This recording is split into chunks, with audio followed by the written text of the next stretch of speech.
We now return to Behind the Music, The Village People, on VH1.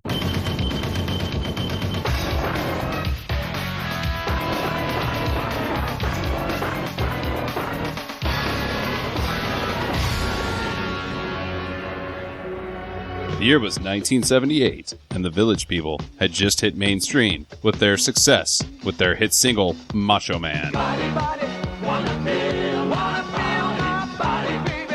Jacques Morelli's vision for a successful music group made up of the stereotypes of the fantasy attire often worn by gay men of the Greenwich Village had worked. But when he formed the members of the band by taking out an ad in a music trade magazine which read, "Macho types wanted, must dance and have a mustache," he failed to find the sixth stereotype he sought to place within the group. I wanted to explore all aspects of homosexual stereotypes. Finding a man to play a cowboy, or a biker, or even a construction worker is easy. But the success we were seeking, it wasn't even much of a challenge to find someone to portray a Native American or a sailor. Excusez-moi, while I take a puff of my standard French cigarette. These men with mustaches were like spandex at the Tour de France, but I was still missing one. The role Morelli wanted was filled by Marcus Welby. Marcus Welby, MD, had been a successful TV series about a fictional doctor that had ran for 7 seasons. In one episode of the show, Dr. Welby advised a middle-aged man to resist his homosexual impulses. Another episode tied homosexuality with pedophilia. Under pressure from gay rights groups and advertisers, the series was canceled, allowing Welby to fill the last stereotype, that of the homophobe. They told me to come in and dress as a doctor. There would be some singing and some dancing. I had no problem with that. It wasn't until that summer that I realized I didn't fit in. From the start, Welby was not considered popular by fans of the group. He wrote songs for the band, but they were rarely played. It may have been the lyrics that didn't sit well with the fans. Songs such as Bottom of the Man Pile and Choose to Be Like Reagan charted poorly. I didn't get it. I thought I was just there because they needed a white, heterosexual role model to help with the music. It wasn't until 1980 that someone called me the homophobe. I'm gonna be real straight. I'm not a homophobe.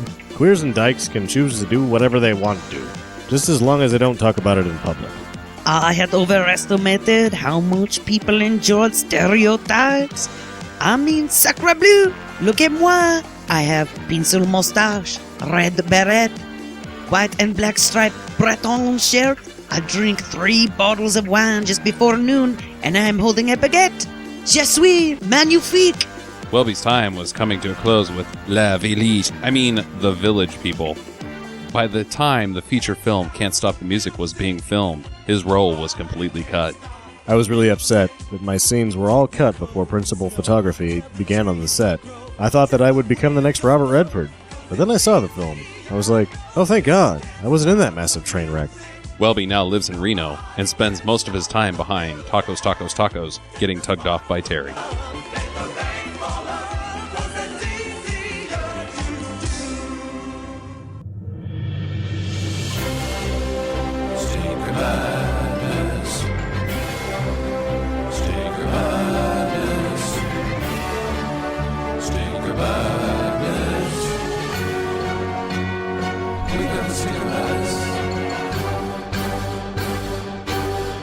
Hello and welcome to Stinker Madness. The movie is Can't Stop the Music, the Razzie-winning film from 1980 that beat out Xanadu. The Razzie-producing film.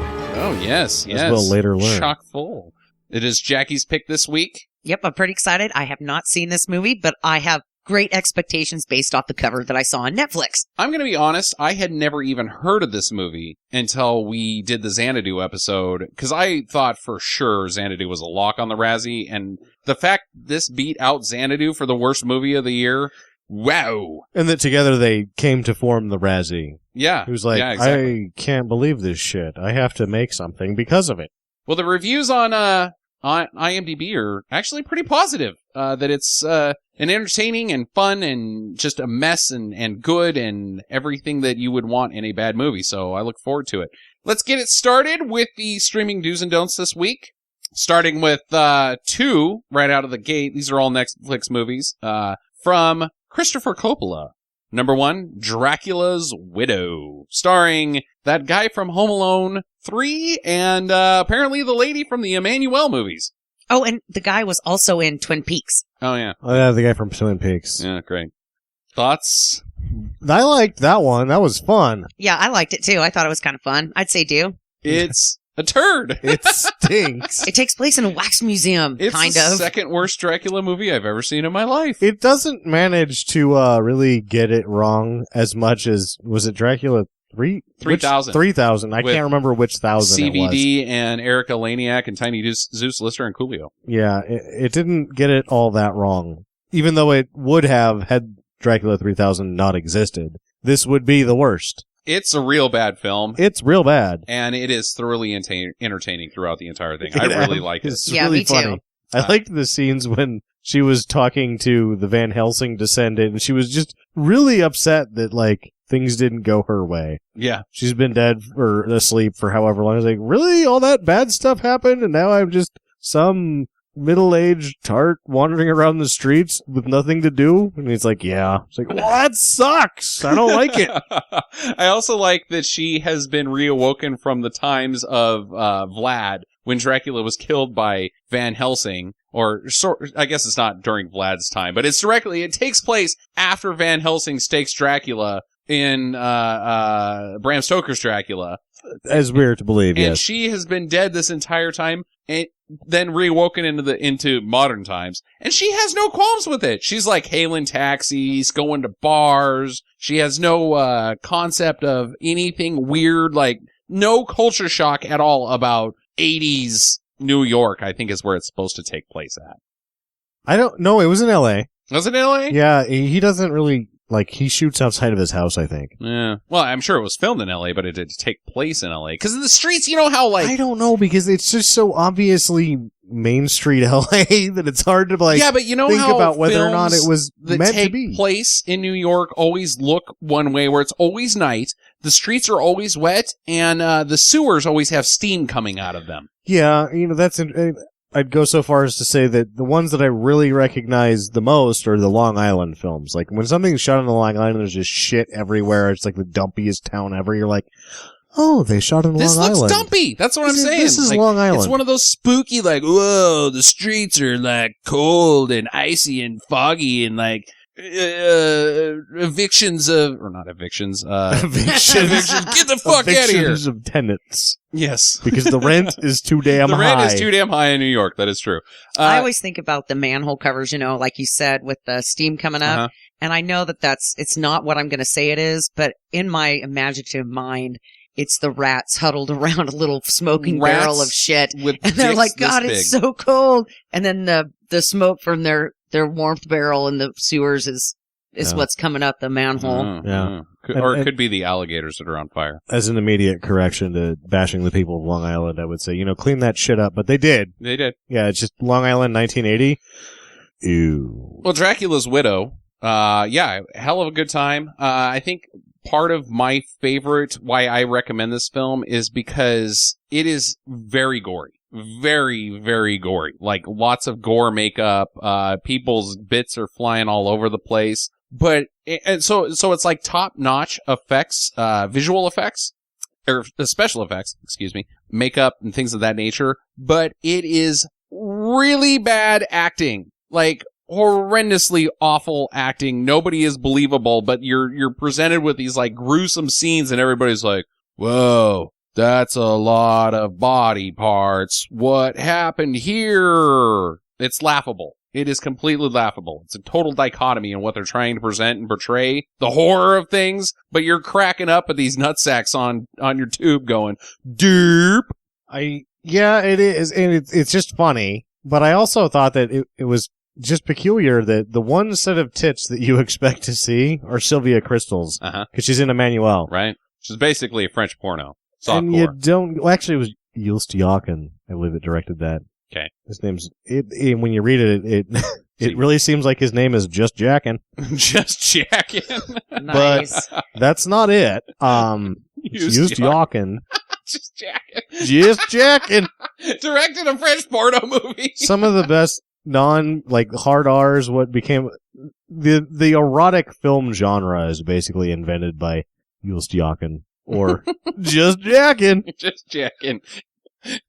Ridiculous. But yeah, you'd expect to see her. No, it's everybody but her takes it off. It's funny. So that's 3 dues from us. Dracula's Widow on Netflix, correct? Yes. Mm-hmm. Moving on to G-Men from Hell, also from Christopher Coppola. This has got Robert Goulet, William Forsythe, Bobby Goulet. his partner. What the hell's that guy's name? Oh, the guy from the shitty 80s movie we Memphis watched? Bell. Memphis Bell, yeah. He's oh, god damn it. Weird mouth. William. Mouth breather guy. The lady from Weird Science and Kingpin. Yeah. We're naming names here. Yeah. It's got Getting some it done faces in here. it. Got some faces in it. Well, William Forsythe, of course, is in the film. Yeah. I didn't like it. I fell asleep. I think that really it was exactly what they tried to do. It's just that what they tried to do wasn't that good. Yeah. Unfortunately. Much better execution than Dracula's Widow for sure. Just wasn't very interesting. Yeah, it wasn't. It was just a little slow, and it didn't really. As hard as it tried to be a comic book on screen, the bizarre angles, which I actually noticed that he was using bizarre angles a lot in the vampire Dracula's Widow or whatever, but yeah, it just didn't work, and it was too much. Yeah, and it was boring. Yeah, I agree. It was boring. I couldn't get into it, so I'm going to give it a no. I also give it a do not. I think it's worth a go. Not. I'm going to give it a 51%. Yeah. Tate Donovan being the guy Donovan, that we forgot yes, yeah. about, and Vanessa Angel being the lady we forgot about. Last but not least, Pet Sematary. I haven't seen it for a long time, and I don't remember if it's worth doing or not. I know it's worth doing. I can just say that right now. It's so sick.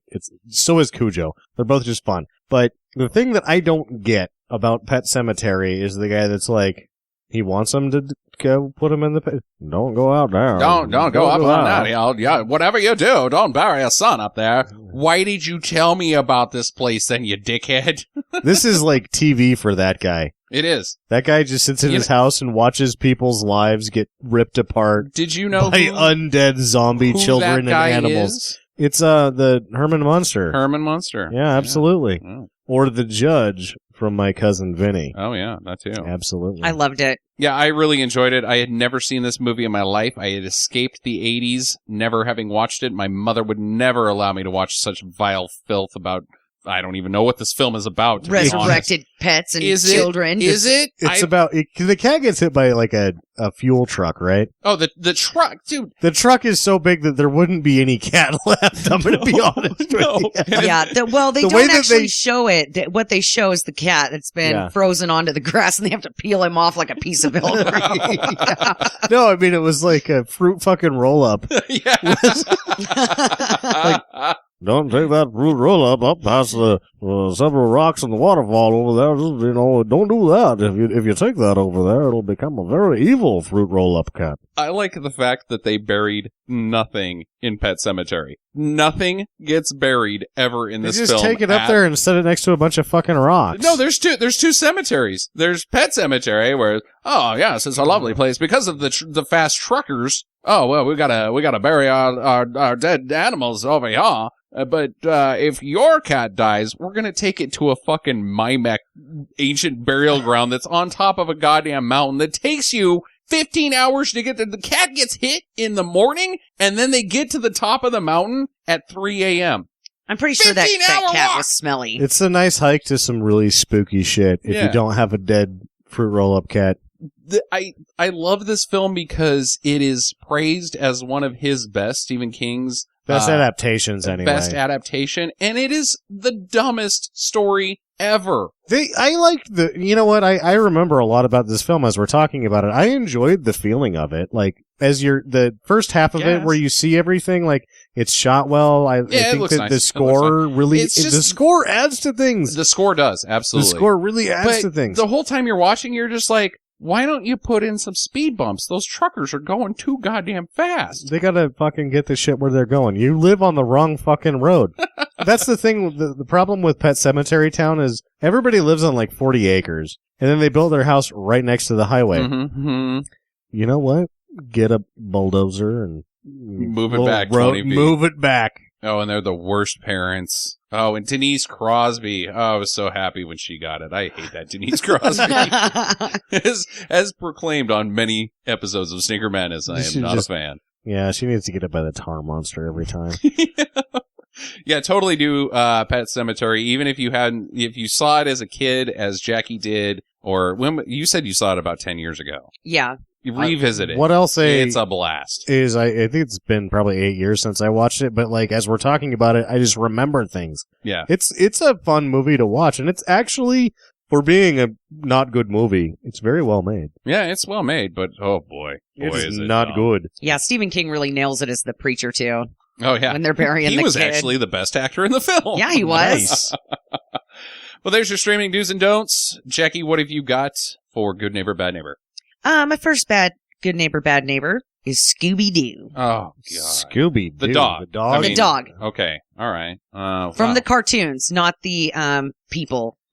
So, I mean, he solves mysteries, so that's cool. He shits honestly, a lot. it's a 'cause dog- him and Shaggy eat all of the goddamn food. They're so- eating pot brownies like And mad. I don't really expect Shaggy to be the best, like, well, Scooby's gonna poop where he poops type thing. So I think a lot of poop in your yard. So, I bet they steal your sandwich meat. I've seen a dog loaded on marijuana. Mm-hmm. It's not pretty. Mm-mm. You don't want to be around that dog. No, you It's do going not. to snap. It will snap, but if it could snap one of two ways: the bad way, or the like. This dog is broken. It is no longer a dog. Yeah, it's no longer a it dog. just stares at the wall, Or it bites you. or it bites you, or it stares at the Or wall. it hides in a bathtub for... Boy, college was a bad time. Yeah. Oh boy, college dogs. Yeah, I'm gonna say Bad Neighbor. I don't like Scooby Doo the neighbor. I'm out.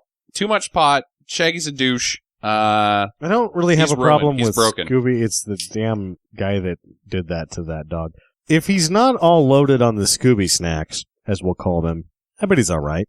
He can apparently solve mysteries. Yeah, dude, you lose your car keys. That dog is on it. The problem with your theory is, and the proof is in the pudding. He gets loaded on Scooby snacks once every 30 minutes. And then he's a Great Dane. I've seen some bad things. Yeah. Not like, dogs are so vicious.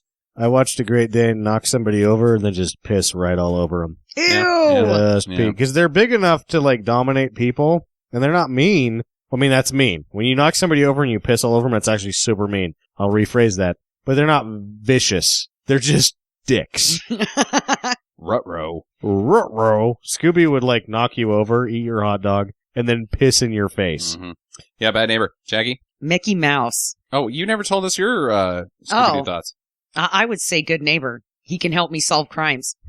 Because you have a stack of crimes on your desk that need to be solved right now, So- and the only thing you're missing is a Great Dane that's high on fucking shit. Now I'm fixated. Yeah. Most of the time, Okay, fair enough. the mysteries that Touche. Scooby-Doo is solving is like, Old Man Withers is getting people out of the amusement park. Oh, That's not against go up the there. It's not against the law. He just wants people to leave him alone. Don't go to that amusement park. You might find something you don't like up here. But they busted his shit up, and then the police come and like, oh, what you're doing is against the law, I think. We're going to arrest you. I don't think that they ever solved an actual crime. They just solved a bunch of bullshit yeah. and fucked up everybody's life because they're all stoned, Yeah. rolling around. Yeah. Jackasses. All right, what you got next? Mickey Mouse. But the stipulation for this one is that he lives in the Mickey Mouse clubhouse. Okay. So you live right next door to Mickey Mouse, who lives in the Mickey Mouse clubhouse. I watch Mickey Mouse Clubhouse a lot because I have a child of the age that watches that, and I don't really care for anybody on that show. You know, fuck. Oh, this is a hard one because I really hate that little bastard. I mean, I just hate Mickey Mouse so goddamn much. Let me give you an idea what happens at the clubhouse. Well, everybody has to come because Minnie is having a bow show. What's a bow show? Like the bow on her head. She's having a whole... Oh, so it's like she's having a expose. Tupperware party. It's not a Tupperware party. It's like the expo building at the fair. Like you have an entire trade show of her bows. Yeah, And you they have a to shop show with up. Daisy. You have to show up and you have to bring something. So This sounds like the shittiest neighbors ever. Oh, yes. Like my 16 and pregnant ladies, the pageant gals that are on reality TV, the real stepwives or housewives of Beverly Hills or whatever that shit is called. That's all this. The Kardashians. You're living next to the goddamn Kardashians when you live next to fucking Mickey and Minnie. Ugh. Absolutely. I'm out. No, I'm in because they have Toodles. They have bow shows. They have Toodles. You would live What next. the fuck What is do you, would Toodles? you live next to the Kardashians? No, those Yes, people you would. suck. I see no, the look in your eyes. No. You're like, I What would is live next to the Toodles? Kardashians. Do I even care what Toodles is? Toodles is this thing that brings help. So if you need to get up on the roof, you go, oh, Toodles, and then Toodles brings you a ladder. So I would live next to them just so I could use Toodles. So Toodles is the guy from the State Farm commercials. You just go, blah, blah, blah, State Farm is there, and then a ladder shows up. No, you go, oh, Toodles, and So then Toodles brings you a special surprise. You want the power of State Farm insurance. I want the power And you're of willing Toodles. to sacrifice living next to the Kardashians. To have that power. I'm Yes. still not certain. Jackie, look me in the eyes and tell me that you wouldn't enjoy living next to the Kardashians. I do not want to live next to the Kardashians. No. Hi. I would Oh, throw oh, oh, tomatoes oh. at them. Look, I would have a boomerang. I'm going to for those bounce this people. off of you guys. Kardashians. Hi. Or Mickey. Hi. What's the difference? They're evil. All of them suck. Bad neighbors. Not much difference. Yeah. I'm going good neighbor. Move on. Boo. And my last one is dun dun dun dun dun dun. Flash? Dun. Flash. Mm. Ah. Flash Gordon. Flash Gordon. Like, so He can lift stuff. he's an idiot. He's a miracle. He's got a bunch of money. There's He's probably He just is an idiot. oh god, it would be like living next. So basically, what you're proposing is if Mark Sanchez didn't travel through a wormhole and save another dimension, then you just live next to him, which would suck. No, Flash Gordon with his sweet hair Oh, I'm and talking his sweet about- T-shirt. The neighbor of Flash Gordon is quarterback of the Jets, Mark Sanchez. Okay, They're whatever. very Whoa, Very would similar. I live next to Mark Sanchez. Actually, Mark Sanchez isn't a very good. There's got to be a worse Jet quarterback than Mark Sanchez to compare this to. It ain't Vinny T, because I'd live right next to Vinny T. That man's an American hero. I'm going no with the Flash Gordon because he probably throws naked pool parties, and He doesn't even know what he's doing. He Yeah. doesn't have a clue. He is completely clueless. You could go over there though if you got in his ear, if you slogged He through would like be like 3 living years. next to Dauber. If you lived next to him through all of this shit, and you had the worst neighbor ever for 3 years, and you got his ear, then all of a sudden you could basically make his house an extension of your own. Because if you recommended something, he would be like, "Yeah, that seems good." Yeah, he's Dauber. He's totally Dauber from Coach. Would you live Dauber next to would be- Dauber? Oh, Dauber has a good. I have no interest in living next to Dauber. Dauber has a gauge for right and He wrong. would come over and borrow a piece of bread, and then the bread would end up on my countertop. Like, Dauber, did you borrow this piece of bread? Oh, yeah, I did. Why did you That's set fine. it on the counter? There's ants everywhere. I needed an egg as well. I took the egg over to my house, and I was coming back for that sandwich or the piece of bread next week. No, they're both idiots. I'm out. Dauber has a gauge for right and wrong. Flash Gordon does not. 3 bad neighbors. Bad neighbor. Bad neighbor. bad neighbor for Flash Gordon, but I would be neighbors with Scooby and Mickey. You're in the minority. There you go. Sam, tell us about Can't Stop the Music. Can't Stop the Music was made in 1980. Coincidentally, right around the same time as Xanadu.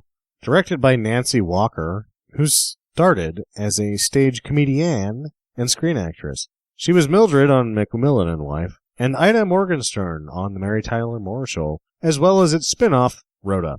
She started directing on the last 2 aforementioned shows. Her only other non-TV series directing credit is Magic Night, a television special tie-in to this film that was starring Cher, Steve Guttenberg, and Hugh Hefner.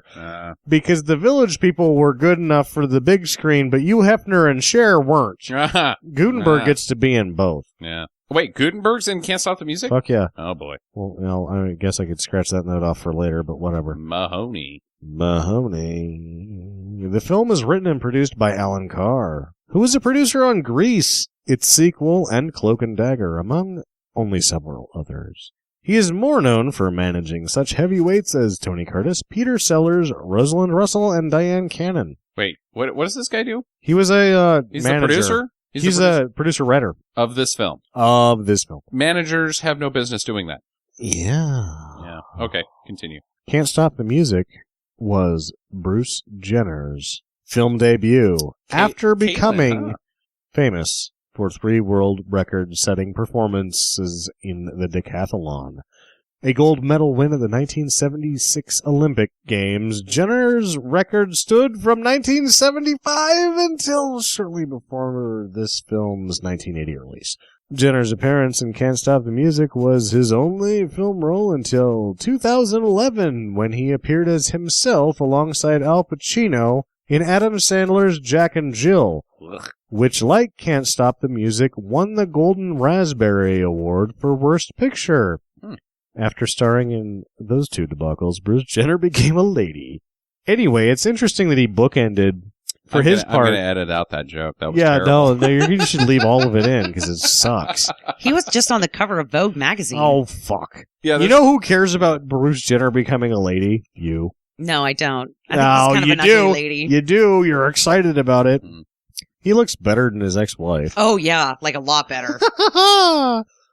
Producer Alan Carr was coming off a massive worldwide hit with the pop musical Grease when shooting began in May 1979 at the height of the disco craze.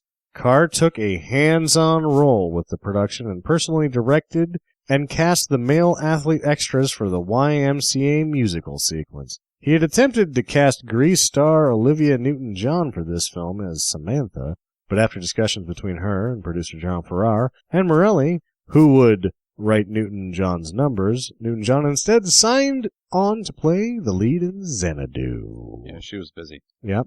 Being Was she terrible. Being terrible. Well, actually, she was busy being mediocre. Being her. Yeah. Being almost hot, I guess. Almost hot, almost I good at singing, guess. almost decent at dancing. The first draft of the script was written by Bruce Valanche. Oh no! Not Bruce! Yeah. We have seen Bruce on the show before! Yeah, and it's always the first draft. Like, somebody needs shit, and they're like, Bruce, I'm going to give you Crank this out in 10 minutes. I'm going to give you $20,000 if you can give me. And they call him it like he's the guy that I work. I'm not going to talk about my work in detail, but I give these guys right that call them like it's 3 p.m. but I need something tomorrow at 10. Can you do that? Yeah. That's what Ruth Valanche does. They're like, I need an entire movie script. They call you at 3, and they need it at 10 a.m. And Bruce Valanche is like, all right. And then it ends up being another, fucking debacle. But it started with a script that was written in 4 hours. So For those of you who are not Stinger Madness or Bruce Valanche historians, Bruce Valanche also wrote the Star Wars Holiday Special. he's written a lot. Bruce Valanche is somebody. He didn't do it by blockbusters or awards or anything. He just wrote shit, and he wrote a lot of it. Half of the film's $20 million U.S. budget was spent on... What do you spend $20 million on? Now, this is what's interesting. Now they don't do that like this anymore. Half of this film's budget was spent on worldwide publicity campaigns. So the marketing is actually included in the budget. Yeah. So how much do you think of that was? Probably 3/4 of that? So Half. it probably cost... Of the film's budget. Oh, So- you just said that, didn't you? Yeah. Yeah. Yeah. Would you like me to read? So can you divide 20 by Carry 2? the 7, multiply, There's a mouse in there somewhere. factor in for the A. 10. Comes to $10 million. 10, even 10 though in 1980. What? Who? This is an audio, like a documentary, a fake documentary about the Village People. There's explosions and jet planes and Wow. laser guns? What the fuck? Dude, I'm pretty sure if they did a $10 million, hey, come and see this movie, there would probably some spectacular billboards. Because billboards were kind of the way to advertise in Oh the yeah, 80s. no, they had these openings that were just lavish with production. So you were part of the music that couldn't be stopped when you just went to the damn theater. You can't stop the music from On getting up in your opening face. On opening night, it was like when you went to the midnight showings of Star Wars, the second 3 that were the first 3, and there was people lightsabering each other, Mm-hmm. and everybody was dressed up. It was like that, but it was put on by the people that made the movie. Uh-huh. Yeah. All right, proceed. John Wilson saw this on a 99-cent double bill with Xanadu, and it inspired the Razzie Awards. This one won. The Milkshake song and dance sequence took 2 weeks of rehearsal, 5 days to film, and 57 camera positions. Does it go like all the boys in the yard I want don't my think so. milkshake or something like that? Some members of the Village My People... milkshake brings all the boys to the yard? That's what it is. Yeah, that's what it is. Yeah. I don't think you have that, Justin. Well, some of the members of the That's a Village big butt song, isn't it? Isn't her milkshake? I believe it's her big butt? babies. No. It's baby. No. Like, Her what boobies. is there milk in people's butts? No, it just seems like all of the songs are Maybe about if you're lactose intolerant. butts. where these he days, where and he so used to go before you guys were huge- married. huge He'd jiggly go to butts. He went to these bathhouses where men would fill up their butts with milk and spray it on his face. It's icky. In the yard. In the why not? You know, sunny, summertime fun. just like they say, right? The Village People said they disliked the way the film distorted the formation of the group and toned down the influence of gay male subculture. However, the film was never meant to be a biography of them, so they're just pissed about nothing. Aha! Take that. Originally, it was supposed to be about an Olivia Newton-John. They're like, this film's not about us at all. Yeah, you're just in it, you fucking jackasses. Wowie, wow. Oh. The grand finale musical sequence featured over 2,000 people. Holy shit. Despite the fact that the film received a PG rating, the Motion Picture Association of America, wait, that's who gave it the PG rating. There are flashes of full frontal male nudity in the YMCA number, Oh no. as well as topless Valerie Perrine in the hot tub. Oh boy. Baskin Robbins PG. Damn. had a flavor of the month tie-in called "Can't Stop the Nuts." I'm not making this up. That's is good. awesome. That's good. Good for them. Can't stop the nuts. I guess not.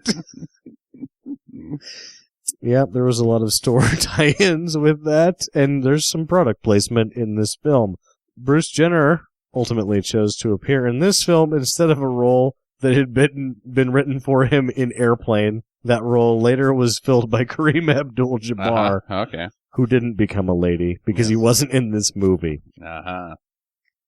Beyond the Village People, the film also stars Valerie Perrine, former showgirl, who became a playmate, who became a big-time star. She is in relevant films such as Kurt Vonnegut's The Slaughterhouse-Five, Lenny, and Cannonball Run. Oh, okay, wait. You know, I'll concede that Cannonball Run was the only one on that list that was really relevant. Well, maybe we should ask him. I don't want to talk about Dun him. dun dun! Steve Guttenberg is possibly the star of this movie. I can't quite tell. Oh, fuck. Keep an eye out for Barbara Rush and Jack Weston. We're about to get gootened. Gutened. Yeah. Well, there you go. Can't Stop the Music is currently streaming on Netflix. So check it out, because I imagine as fast as they're pulling shit off there, it's not going to be on there for too much longer. In the meantime, Can't Stop the Chopper! Dun, dun, dun, dun, dun, dun, dun, dun, dun, dun. In the Navy and Macho Man are not in this movie. Oh no. Can't stop the chopper. Dun, dun, dun, dun, dun, dun. Can't stop the chopper. I can stop the podcast. Thank you for listening to Stinker Madness. If this is your first time, we hope you enjoyed it and will come back to listen more. But now, we'd like to ask all of our listeners for a small favor. We aren't ranking as high as we'd like, and we need your help. Would you please take just a couple of minutes to rate and review us on your preferred listening platform, be it iTunes, Stitcher, or wherever else you can. It takes many hours each week to bring you this show, and just a couple seconds of your time is a huge help for us. And for those of you that have already done this, we say thank you.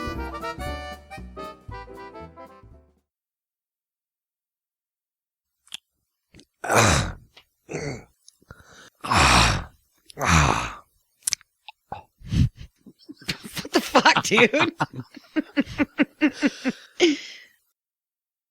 It's only gay if Terry does it. To me, but not if I'm doing it. And gets paid. I'm not gay.